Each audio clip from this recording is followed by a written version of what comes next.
Another of the large airships exploded high. Members of the crew fell to the ground. The huge ship lost control and began turning again and again. Soon, it was close to the ground.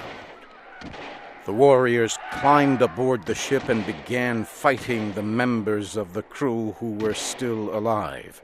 Soon, the fighting stopped. The warriors began taking everything from the ship. At last, they brought a captive from deep within the ship. 2 of the warriors had their captive by each arm. I wanted to see what new and strange form of life this creature would be. As they came near, I saw that it was a woman. She looked like a woman from Earth. She was young.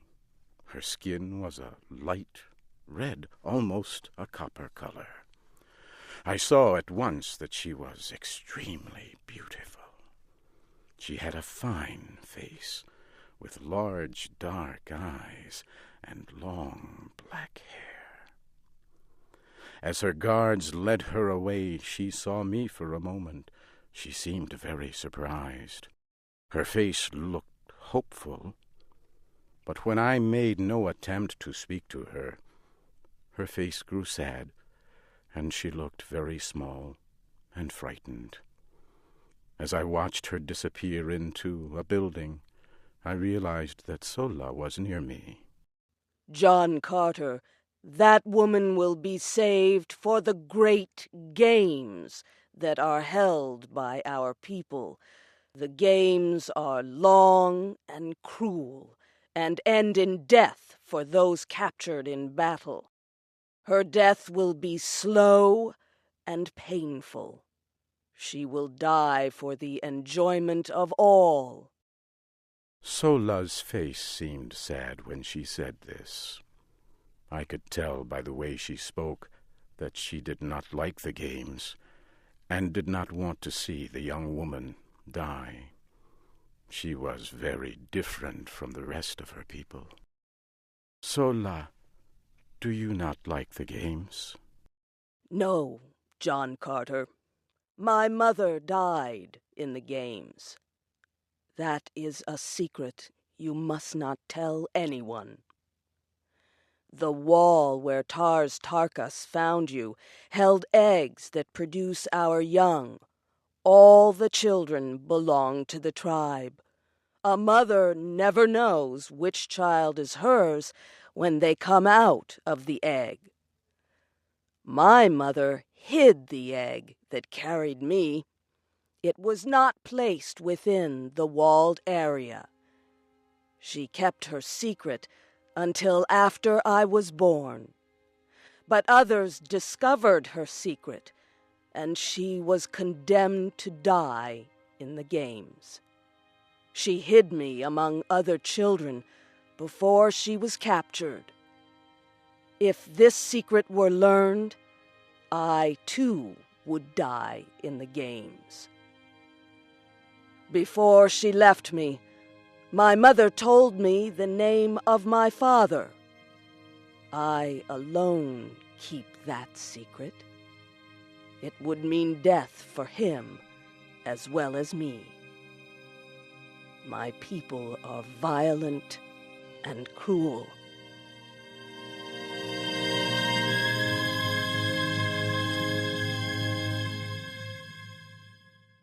The next day I entered the great room where the Green Martians held meetings. The Red Woman prisoner was there too. Soon, the leader of the Green Martians came into the room. His name was Lorquas Tomel. He began speaking to the prisoner. Who are you? And what is your name? I am the Princess Deja Thoris, daughter of Mors Kajak, the ruler of Helium. Our airship was on a scientific flight. We were to study the air and atmosphere. Without our work, the air on our planet would grow thin and we would all die. Why would you attack us? As she talked, a warrior ran to her and hit her in the face, knocking her to the ground. He placed a foot on her small body and began laughing. I reached for the small sword I carried and rushed to attack the huge warrior. He was a strong opponent, but again, because of the low gravity on Mars, my strength was far greater than his. In a few short minutes, the Green Warrior was dead. I helped the young woman to her feet. Who are you?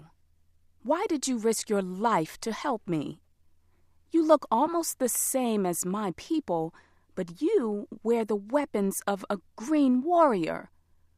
Who or what are you? My name is John Carter. I am from the planet Earth. How I got here is a long story. I attacked that warrior because where I come from, men do not attack women. I will offer you my protection as long as I can. However, I must tell you that I, too, am a captive. Come, John Carter, and bring the Red Woman with you.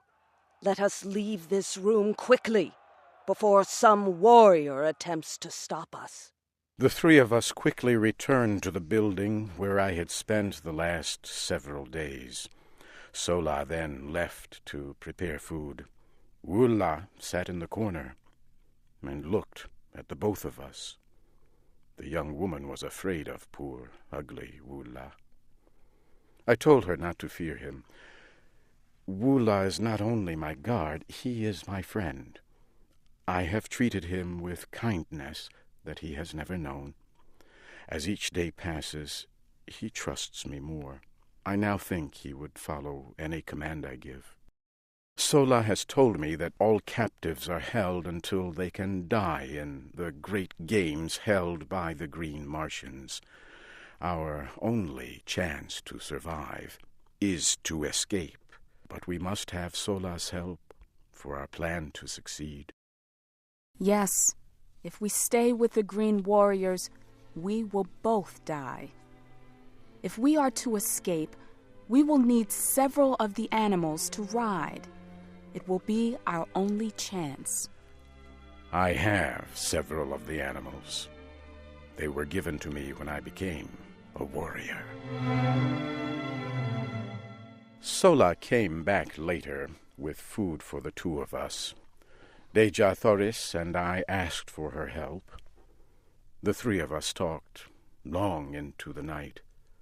At last, Sola gave us her answer. Your best chance for escape will be in the next 2 days. We will leave this city tomorrow and begin a long trip to the home of our tribe. I will help you escape, but I must come with you. I will be killed if you escape. Sola, of course you must come with us.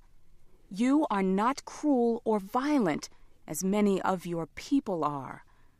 Help us, and I can promise you a much better life.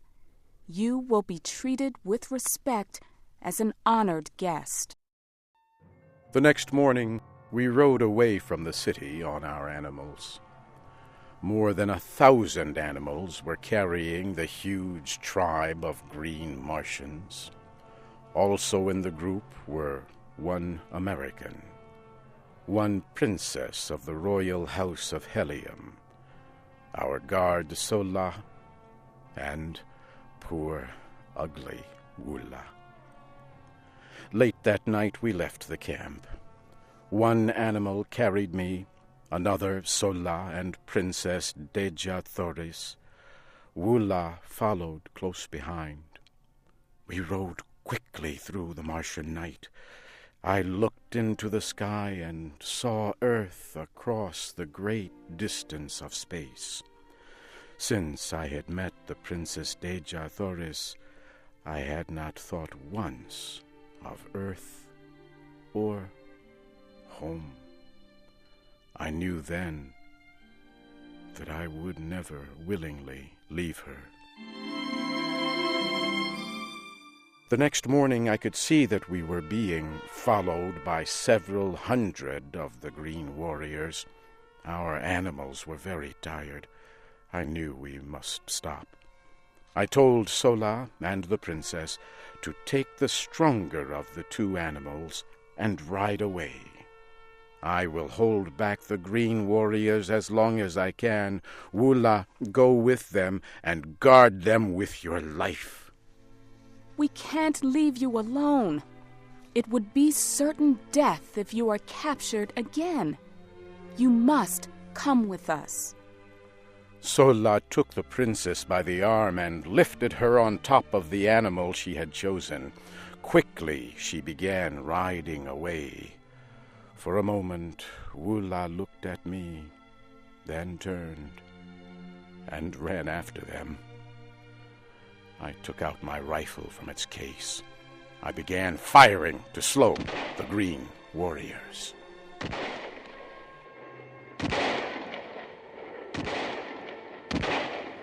I was able to slow them for more than an hour, but then I had no more ammunition. Soon I was surrounded. A green warrior got off his animal and came toward me. He pulled out his long, thin sword. I reached for mine. As we neared each other, I saw it was Tars Tarkas. He stopped and spoke to me very slowly. You will die here today, John Carter. It is I who must kill you. Know that I will take no pleasure in your death.